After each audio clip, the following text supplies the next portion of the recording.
میرے نبی پاک صلی اللہ علیہ وسلم نے فرمایا 11 مہینے جنت سجائی جاتی ہے اور پھر رمضان میں اللہ اپنے بندوں کے لیے جنت کے دروازے کھول دیتا ہے. 1 گھنٹہ پہلے صفائی کرتے ہیں مہمان نے آنا ہو تو 1 گھنٹہ، ورنہ بچے دوبارہ سے پھر چیزیں بکھیر دیں گے. 1 گھنٹہ پہلے صفائی ہوتی ہے، لمبی نہیں. لیکن میرے نبی پاک نے فرمایا رمضان کے لیے رب کریم 11 مہینے جنت کو سجاتا ہے. چھوٹی بات ہے، روزے آ گئے، معمولی حیثیت ہے. ہم لوگ انہی معاملات میں، میں منع کرتا ہوں، ہمیشہ منع کرتا ہوں، آپ کو ہر سال منع کرتا ہوں. میں پابندی سے 1-2 اخبار ڈیلی دیکھتا ہوں. میرا ناشتہ نہیں ہوتا جب تک اخبار نہ ہو، چونکہ بزرگوں کا فتویٰ ہے جمعے کا خطبہ وہ دے جو عالمی حالات سے باخبر ہو.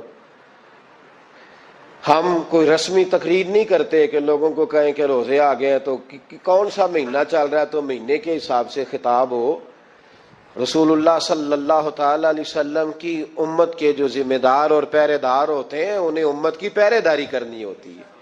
اس لیے وہ یہ نہیں دیکھیں گے کہ کون سا موضوع چل رہا ہے اس پر میں نے 1 گھنٹہ گزارنا ہے.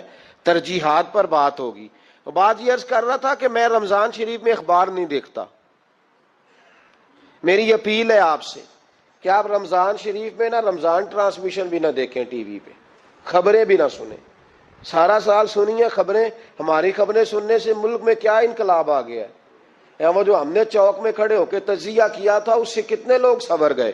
چھوڑیں، جتنا وقت ملے وہ آ کے مسجد میں بیٹھیں، اللہ کے گھر میں وقت گزاریں، ٹائم دیں.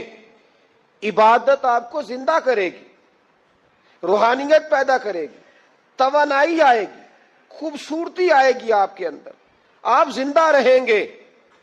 دنیا داری دلوں کو مردہ کرتی ہے. قرآن کی تلاوت، اللہ کا ذکر، مسجد کی حاضری روح اور دل کو زندہ کر دیا کرتا ہے. مسجد میں بیٹھیں، وقت دیں، مہربانی کریں. اور یہ بھی آج میں بڑی ذمہ داری سے عرض کر رہا ہوں، اگر آپ کبھی زندگی میں مجھے بھی دیکھیں نا ٹی وی میں کسی عورت کے ساتھ میں کسی پروگرام پہ بیٹھا ہوں تو آپ بالکل لحاظ نہ کریں، آپ بالکل وہ چینل بند کر دیں. ہمیں ضرورت ہی نہیں. میرے لیے کوئی مفتی دلیل نہیں ہے وہ عورت کے ساتھ بیٹھا ہے پروگرام میں. میں نے تو وہ والا قرآن پڑھا جس میں اللہ کریم نے کہا عورتیں آ جائیں تو مرد نظریں نیچی کر لیں. ہم نے تو وہ والا قرآن پڑھا جس میں حکم ہے کہ مرد آئے تو عورت اپنی نظر نیچی کر لے. تو جہاں علامہ صاحب کے سامنے لڑکی بیٹھی ہے ٹی وی میں انٹرویو لے رہی ہے وہاں نظریں نیچی ہوتی ہیں؟ کہاں سے فتویٰ آیا؟ حضرت جنید بغدادی تو فرمایا کرتے تھے کہ حسن بصری پڑھانے والا ہو، رابعہ بصری پڑھنے والی ہو، تو پھر بھی ان کو بغیر پردے کے پڑھانے کی اجازت نہیں ہے. بات ختم ہو گئی. میں کل مجھے سرکاری یونیورسٹی ہے جامعہ کوٹلی کشمیر کی، انہوں نے مجھے دعوت دی کہ آپ کو لیکچر دینا ہے سائنس، تقوی اور رمضان. تو اسٹوڈنٹس ہوں گے، کچھ پروفیسر ہوں گے. تو میں نے کہا کہ اتنے بڑی جگہ آپ نے مجھے بلا لیا، یونیورسٹی لیول کے طلباء تو بڑے آگے جا چکے ہوتے ہیں. چلیں خیر، میں وہاں حاضر ہوا. جب میں پہنچا تو ایک پروفیسر صاحب مجھ سے کہنے لگے کہ لڑکیاں بھی ہیں. تو میں نے کہا کہ ٹائم دیتے وقت آپ سے گزارش کی گئی تھی کہ لڑکیاں نہیں ہونی چاہیے. تو وہ ایک جملہ بولنے ہی لگے تھے تو میں نے ان سے کہا کہ آپ مجھے دکھیاں نوس مولوی سمجھ لیں، میں پرانے خیالات کا ہوں، آپ مجھے پرانا سمجھ لیں. اس لیے کہ میرے حضرت صاحب فرمایا کرتے تھے ہر چیز نہیں لے لینا، دین نہ نیا لینا. وہ 1400 سال پرانا ہی ہمیں ٹھیک ہے، ہمیں نیا دین نہیں چاہیے.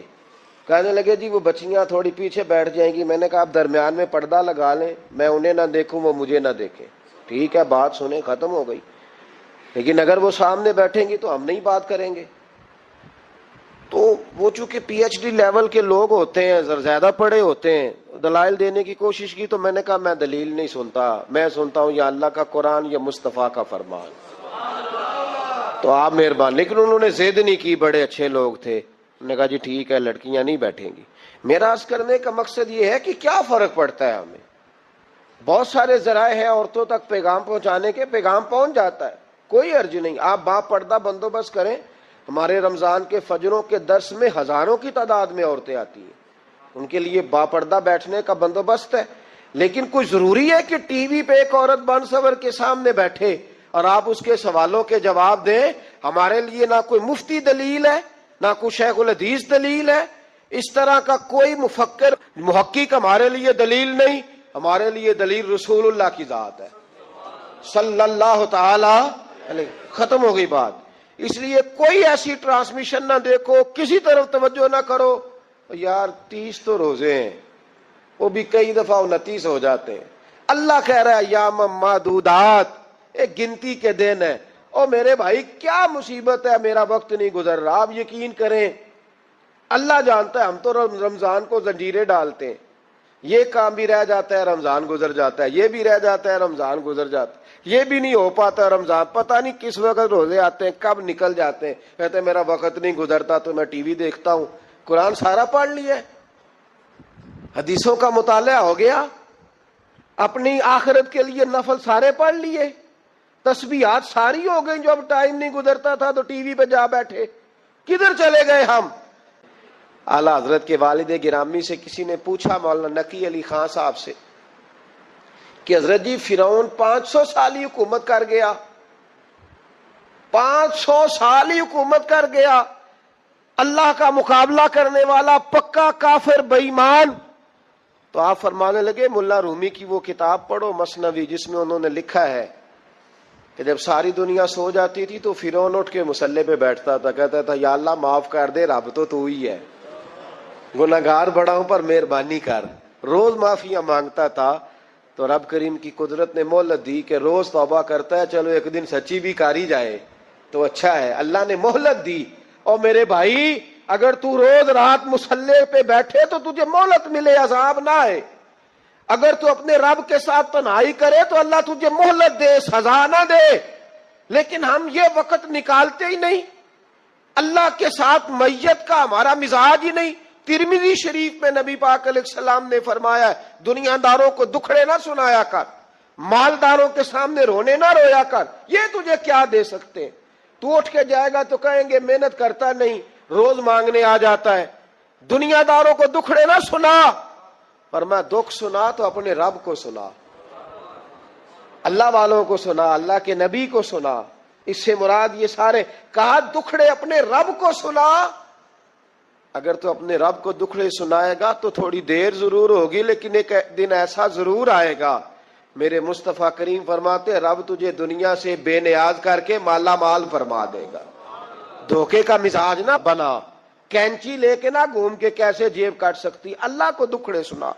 حضرت عائشہ عرض کرنے لگی حضور چلے یہ تو سمجھ آ گئی، لیکن بارش مجھ پہ پڑی آپ پہ پڑی نہیں. تو کہا عائشہ تم نے اوڑا کیا تھا؟ کہا حضور آپ کی تامت. فرمایا بارش کوئی نہیں تھی، جب تو نے میری تامت لی تو خدا کی رحمتیں تم پر برسنے لگ گئی. تو حضور کے وجود سے لگی ہوئی چیز کوئی اوڑھ لے تو رحمت برستی ہے، تو میرے نبی کی مسجد چومنے سے کیوں رحمت نہیں برستی؟ جالی چومنے سے کیوں نہیں برستی؟ جہاں جہاں حضور رکے، جہاں جہاں نبی پاک ٹھہرے، وہاں جانے سے کرم کیوں نہیں ہوتا؟ تو عزیزو یاد رکھو رمضان میں ایک ڈیوٹی آپ نے یہ کرنی ہے کہ عبادت کو وقت دیں، ٹائم نکالیں. جو اتنے سے بھی فارغ ہے نا وہ 19ویں روزے تک کل فارغ ہو کے 20 کو اعتکاف بیٹھے. زندگی میں ایک دفعہ اعتکاف تو ویسے بڑا ضروری ہے. ہمارے بزرگوں نے لکھا ضروری ہے ایک بندہ اعتکاف کر لے زندگی میں ایک دفعہ، ہر سال کرے تو سنت ادا ہوگی. ویسے سنت مؤکدہ الکفایہ ہے، بستی میں اگر کوئی بھی نہ بیٹھے گا تو سارے گناہگار ہوں گے. ہم انشاءاللہ اس مسجد میں اس سال اجتماعی اعتکاف کریں گے. میں نے یہ پروگرام بنایا ہے کہ لوگ اعتکاف تو بیٹھتے ہیں لیکن نہ بیچاروں کو قرآن مجید پڑھنا آتا ہے، نہ نماز وضو غسل کے مسائل آتے ہیں، نہ انہیں پتہ ہے کہ رات عبادت کیسے کرنی ہے. تو میں نے یہ ارادہ کیا اس سال میں نے معافی لیا ہاتھ باندھ کے. میں نے کہا یار سارا سال میں پورے ملک میں گھومتا ہوں، اس سال رمضان میں میرا ارادہ ہے میں صرف اپنے شہر میں رہوں، میں کہیں نہ جاؤں، تاکہ جو جہاں سے بھی چل کے آئے اسے فون نہ کرنا پڑے، میں اسے مل جاؤں ویسے ہی. تو میں انشاءاللہ تعالی یہیں رہوں گا اور رمضان کی 10 راتیں میں اپنے اعتکاف والوں کے ساتھ گزاروں گا انشاءاللہ تعالی. علامہ اسماعیل حقی نے حدیث لکھی، حضرت عائشہ صدیقہ رضی اللہ تعالیٰ عنہ فرماتی ہیں، تفسیر روح البیان میں موجود ہے کہتی ہیں ایک دن حضور اچانک میرے ساتھ آرام فرماتے بستر سے اٹھے نکل گئے. ہمیشہ نبی پاک علیہ السلام کا طریقہ مبارکہ تھا جب رات کو تہجد کے لیے اٹھتے تو کہتے ابو بکر کی بیٹی حق تیرا ہے، وقت تیرا ہے، پر اگر تو اجازت دے تو میں اپنے اللہ کو راضی کر لوں.